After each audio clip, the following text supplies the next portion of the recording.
بيبدأ الفيلم بحكاية قديمة عن غابة موجودة بعد الجبل المظلم، والحكاية بتقول إن الغابة دي فيها نبع الحياة اللي بيجدد الشباب وبيدي قوة للي بيستخدمه. وفي الوقت ده كانت كائنات الغابة عايشة في سلام ومفيش أي مشاكل بينها وبين البشر، لحد ما في يوم جه واحد من البشر وطلب من حارس الغابة إنه ياخد نقطة من نبع الحياة علشان بنته الصغيرة بتموت، والحارس وافق واداله النقطة دي. لكن الحقيقة إن البشري ده كان عنده مخطط تاني، وبعد شوية رجع ومعاه جيش كبير عشان يسيطروا على نبع الحياة والغابة كلها. وساعتها الحارس ما كانش عارف يواجههم لوحده، علشان كده استدعى واحد من أرواح الغابة اللي بتحرسها، وتسبب في دمار وحريق كبير. ولما جه الربيع والكائنات بتاعة الغابة صحيت وشافت الدمار اللي حصل ده، قرروا يعملوا قانون بينهم وبين بعض إن ممنوع البشر يدخلوا الغابة تاني مهما حصل. وبتعدي سنين من وقتها وبنشوف مافكا البنت اللي من جنيات الغابة، وهي لسه قايمة في بداية فصل الربيع،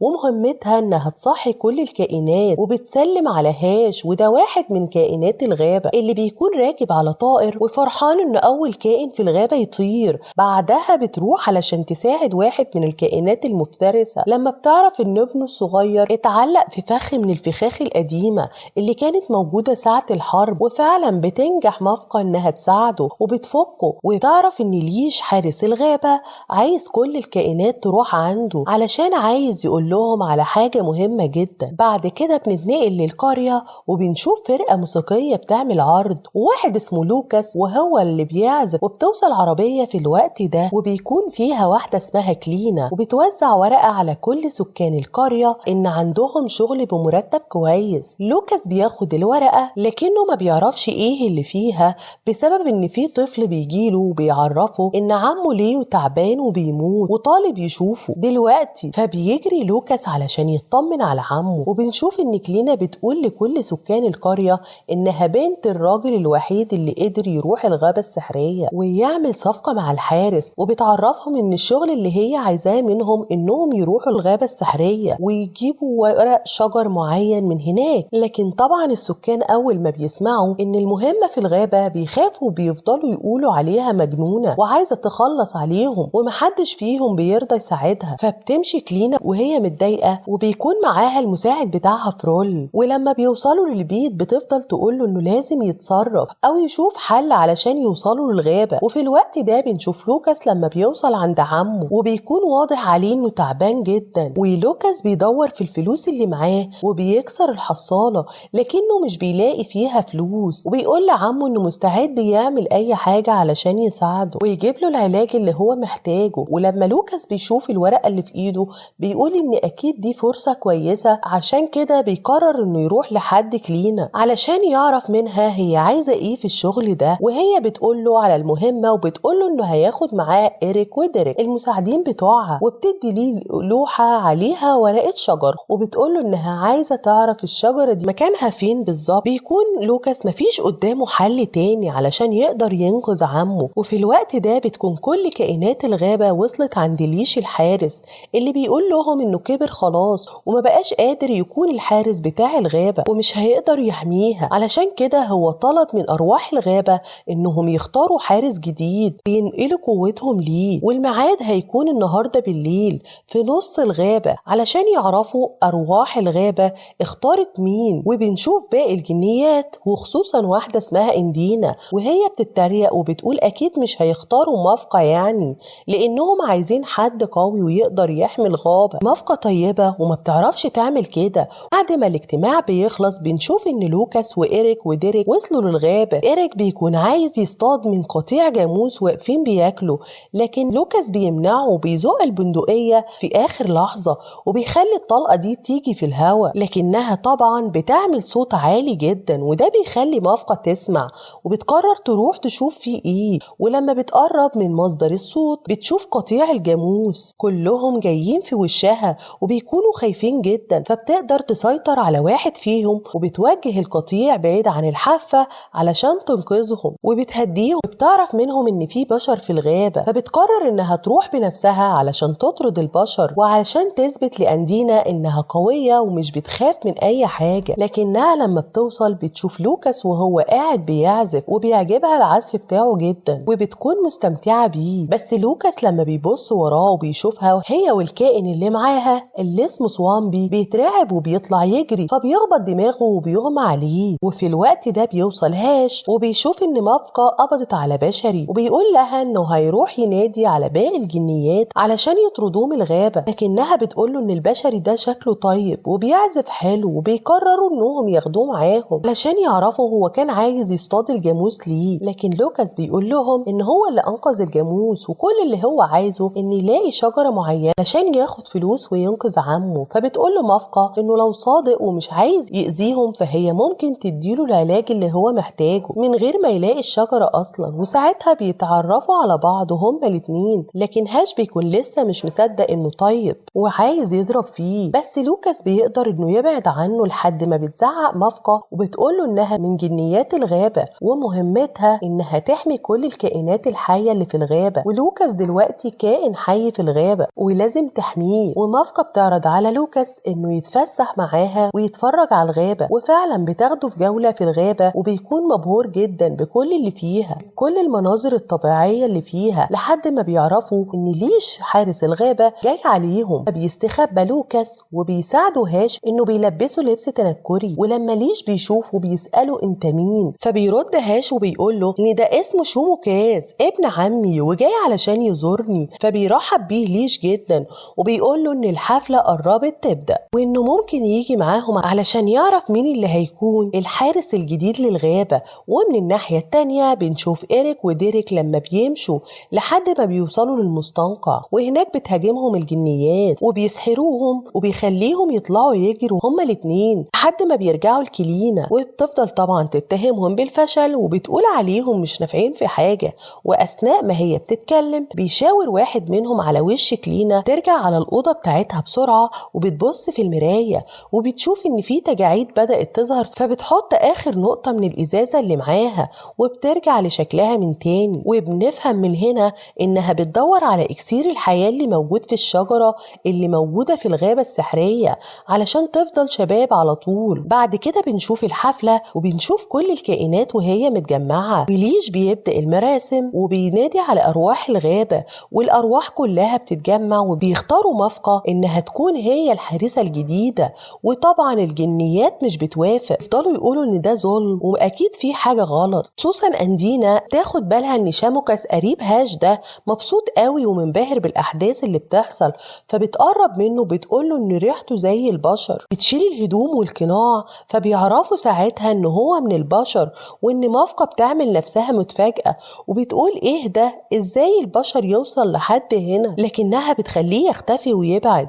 وبتقول لكل الكائنات تجري وراه وتمسكه. لوكاس بيفضل يجري، كل الكائنات والجنيات اللي في الغابة بيطاردوا فيه لحد ما بتقرر مافكا بنفسها إنها تساعده وبتخليه يركب على كائن الوشق وبتقوله يهرب من هنا بسرعة. وقبل ما يمشي بتديله ورقة شجر يديها لعمه علشان يخف، وبعدها بيمشي وبتكتشف إنه نسي الناي بتاعه اللي بيعزف عليه وبيكون مكسور، فبتستخدم قدرتها السحرية وبترجعه جديد زي الأول. بعد كده بنشوف لوكاس لما بيرجع لعمه وبيعمل له مشروب من ورقة الشجر لعمه، وعمه بيرجع أحسن من الأول وبيخف. لكن المشكلة إن فرول المساعد بتاع كلينا بيكون بيراقب لوكاس وبيعرف إنه وصل للشجرة، فبيجري علشان يبلغ كلينا، وهي بتفرح جدا وبتقول له يفضل يراقبه علشان يشوفه هيوصل إزاي للشجرة دي. وفي الوقت ده في الغابة بنشوف مافكا وهي بتتكلم مع سوان، بتقول له أنا حاسة إني متلخبطة وعايزة أروح القرية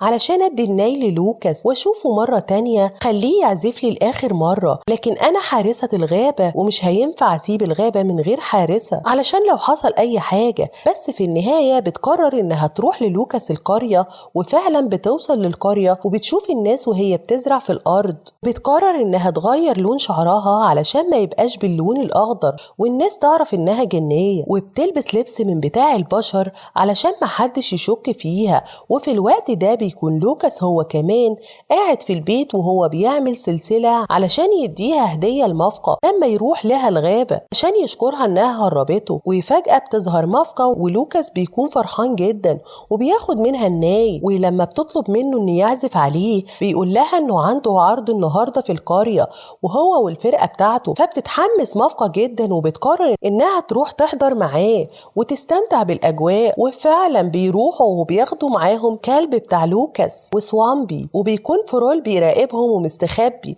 ومافكا بتفضل ترقص وبتكون مبسوطة جدا لحد ما بيجي لوكاس يعزف على الناي. ساعتها شعر مافكا بيرجع للون الأخضر وجسمها بينور، فبيظهر فرول من وسط الناس وبيكون معاه كلينا، وبيفضلوا يقولوا إنها جنية وشيطانة. انتوا ازاي سامحين إن واحدة من كائنات الغابة إنها تفضل معاكم؟ وكائنات الغابة دول هم اللي حرقوا أهلكم زمان ولازم تنتقموا منها. فعلا كل أهل القرية بيتلموا على مافكا ويمسكوها. لما بيحاول لوكاس إنه يساعدها ما بيعرفش لأن عددهم بيكون كتير جدا. ساعتها بتتكلم كلينا مع الناس كلها وبتقول لهم إن الجنية دي لازم تموت، لكن بيظهر سوامبي وبيجري على إيريك وديريك وبيضربهم. بيقدر يفك مافكا، وساعتها مافكا بتحاول تستخدم قدرتها السحرية وبتحاول تحمي نفسها، لكن أهل القرية بيتلموا عليها وبيحدفوا عليها أسلحة. وفجأة بيظهر ليش الحارس القديم وبيحمي مافكا وبياخدها وبيهرب، لكن كلينا بتاخد بالها من السلسلة بتاعت مافكا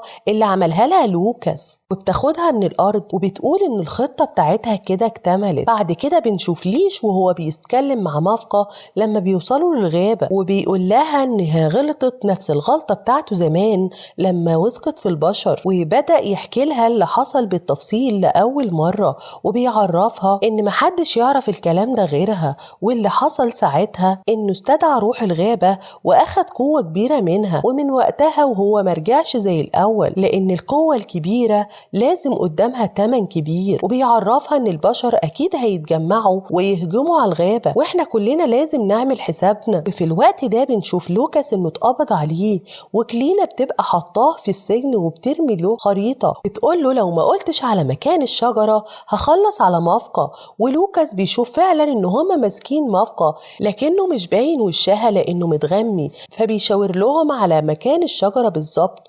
وبعد ما كلينا بتعرف اللي هي عايزاه بتشيل الحاجة اللي كانت مخبية بيها وش مافكا، وبيكون ده فرول المساعد بتاع كلينا، وكان لابس باروكة خضرة وسلسلة اللي هي لقيتها على الأرض.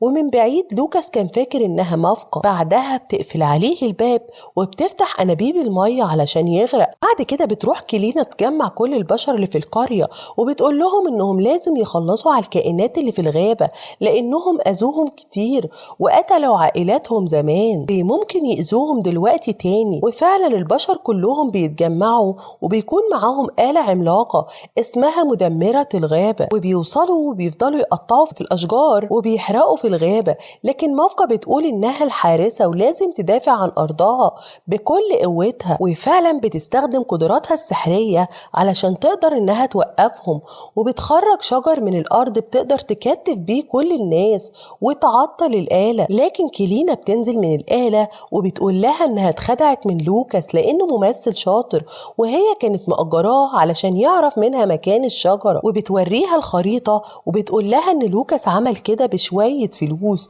وساعتها بتحس مافكا إنها اتضحك عليها، فبتفك كل الشجر اللي هي رابطة بيه البشر، وبسبب إن قلبها مكسور مش هتعرف تجمع قوتها ولا تستخدمها، وده بيخلي البشر يسيطروا على المعركة وبيقربوا يكسبوا. وده اللي بيخلي مافكا إنها تستدعي روح الغضب بتاعة الغابة، وليش بيفضل ينادي عليها وبيقول لها ما تعملش كده علشان هتضيع نفسها، لكنها بتكون خدت قرارها خلاص. وروح الغضب بيقول لها إنه هيديها قوة خارقة تحمي بيها الغابة، بس في المقابل هتضيع في عالم اللا شيء. ومافكا بتوافق وبيتحول شكلها لشكل مرعب جدا وبتخرج نار من كل حتة، وبتقدر تعمل إعصار من النار بتدمر بيه كل اللي كان في المعركة سواء البشر كائنات الغابة. وفي الوقت ده بيكون لوكاس عمال ينادي على أي حد عشان يجي يساعده لأنه بيغرق لحد ما بيوصل الكلب بتاعه، ولوكاس بيقول له يدور على حد يساعده بسرعة قبل ما يموت.